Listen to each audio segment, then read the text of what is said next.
Cabinet मंत्री राव नरबीर सिंह ने शुक्रवार को बादशाहपुर विधानसभा के करीब आधा दर्जन गांवों का दौरा कर लोगों की जन समस्याएं सुनी।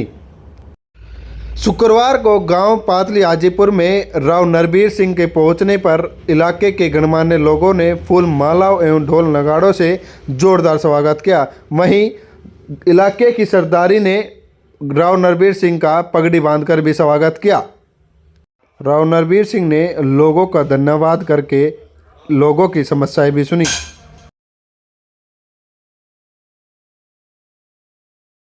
हाजीपुर के जो भी बड़े बुजुर्ग आदमी हैं कृपया करके आए और अपने प्रिय करें। भाई हमारे दोनों गांव की पंचायत के बुजुर्ग आदमी आगे आ जाए और अपने प्रिय नेता को हमारे आपके सामने जो मांगे रखी है इन मांगों पर कृपया करके थोड़ा सा ध्यान दे दिया जाए, क्योंकि पातली और हाजीपुर जो एक होते थे आज अलग अलग हैं। अब आप जहाँ बैठे हैं हाजीपुर में, यहाँ देख लो चकाचौंध, और अभी आप वहाँ से आए हो तो एक मतलब कि पिछड़ापन दूर से ही दिख रहा है। तो मंत्री जी हाथ जोड़ के रिक्वेस्ट है, कृपया करके इन मांगों पर थोड़ा सा ध्यान दे दिया जाए ताकि हमारा गांव में भी एक दो चीज हो जाए। आपका अगली बार बहुत बढ़िया तरीका। हमारे एससी साहब श्यामवीर सैनी जी और हमारे साथ जहाँ भी हमारे साथी सरपंच पहुंचे, मैं सभी का अपने गांव पातली हाजीपुर में पहुंचने पर हार्दिक दिल से धन्यवाद करता हूं। रही आज मंत्री जी का जो धन्यवादी दौरा है पूरे हल्के में चल रहा है, उसी तहत आज हमारे गांव में पहुंचे। बड़ा खुशी का दिन है और किसी की पर्सनल समस्या हो उनका भी मौके पर निदान होगा और विकास कार्यों के बारे में भी किसी गांव में कितनी विकास की जरूरत है, जो पिछले 5 साल में विकास कार्य ठप पड़े थे उनको आगे चलाने के लिए मंत्री जी आज गांव में पहुंचे हैं। और विकास कार्य की तो मंत्री जी की एक अलग ही पहचान है। 2014 से और 2019 के बीच में मंत्री जी ने क्षेत्र में इतने विकास कराए, शायद आज तक किसी विधायक मंत्री ने इतने कार्य नहीं कराए होंगे। हमारे गांव में भी 2014 से 19 तक चाहे सामुदायिक केंद्र हो, जिस खेल ग्राउंड में आज खड़े हैं, ये भी सब मंत्री की देन है। और 2-3 सड़कें बनाई जोड़ोला को जोड़ने के लिए, फरक नगर को जोड़ने के लिए, तो ये एक बहुत ही अहम कार्य किया। लेकिन मंत्री जी इस बात को मैं भी कहना चाहता हूं कि हमें भी इस चीज की महसूस होती है कि उम्मीद से हमारे गांव ने कम वोट दी। हालांकि हमारे हाजीपुर बूथ से तो 42 वोट ज्यादा थी आपकी, लेकिन जो अन्य प्रांत 2 बूथ था उनसे कुछ वोट कम रह गई थी। तो हम उस बात को पहले ही बता देते हैं। पीछा राकेश भी कह रहा हूँ, राकेश हम पहले ही बता दे कोई चीज है तो हमने इस चीज की महसूस भी है कि भाई जितने काम किए उस हिसाब से गांव से वोट कम आई।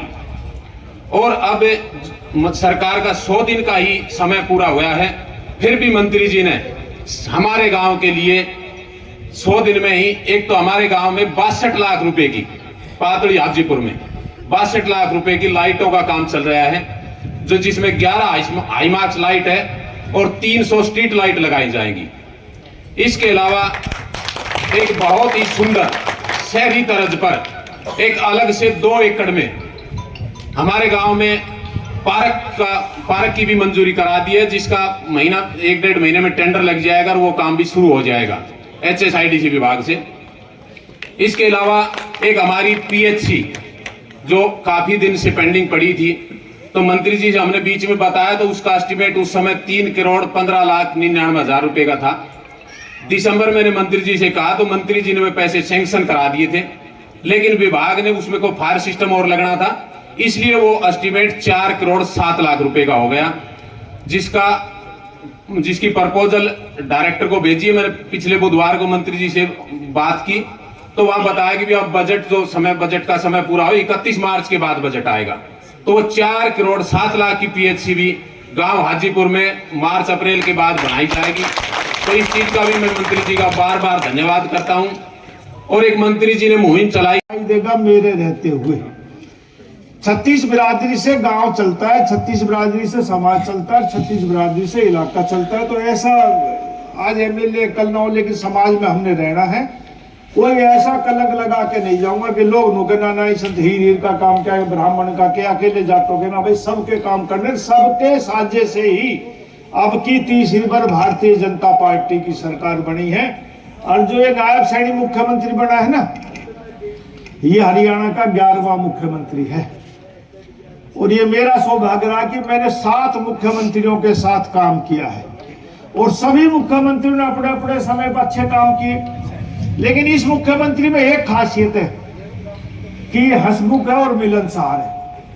कभी भी आप चले जाओगे इसके चेहरे पे उदासी नहीं मिलेगी, हंस के मिलेगा। कितनी देर बात कर लो, चाहे मीटिंग में 2 घंटे लेट जाओ, बैठे रहेगा, सुनता रहेगा। मैं कह रहा हूं मतलब कमाल है इस आदमी का, जितनी सहन शक्ति इसमें है ऐसी मुख्यमंत्रियों मैंने आज तक किसी और मुख्यमंत्री में नहीं देखी। तो मैं मानता हूं कि इसके नेतृत्व में हरियाणा विकास के रास्ते पर चलेगा। जो उम्मीद हरियाणा की जनता ने लगाई है वो हरियाणा इस 2024 से 2029 तक विकास के एक नए आयाम स्थापित करेगा, ऐसी योजना है। चुनाव हुए, चुनाव के बाद बजट की बात आती है तो ये होता है कि भाई जो पुरानी सरकारें होती है, चुनाव होता है तो चुनाव में थोड़ा पैसा ज्यादा खर्च कर देती है, इसलिए 31 मार्च तक वो योजनाएं शुरू नहीं कर पाएंगे जो आप उम्मीद लगाते हो। नया बजट आएगा 1 अप्रैल से, उसमें जो आपने विकास की वो लिखी है जितनी मांगे वो सारी 1 अप्रैल के बाद आपकी शुरू हो जाएंगी। मैं आपके बीच में फिर आऊंगा।